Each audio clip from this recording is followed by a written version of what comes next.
looking at is infrared, and the light color of red that our eyes cannot see, but you don't see it here. Let me push the button. You don't see it. Well, you probably see it on your camera. No. But this camera, you can see it on the phone. Yeah, right there. There Yeah, we it's go. flickering. You see it flicker? So that's how it's communicating with this infrared remote. So on the bottom of the car, the microbit, I have it turned on.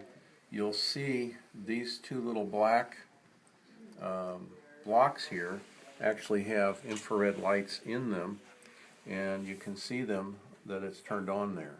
It looks kind of purple. So that's our infrared sensors those are what sense when we're trying to do the line code tracker that tracks the black line on the white paper.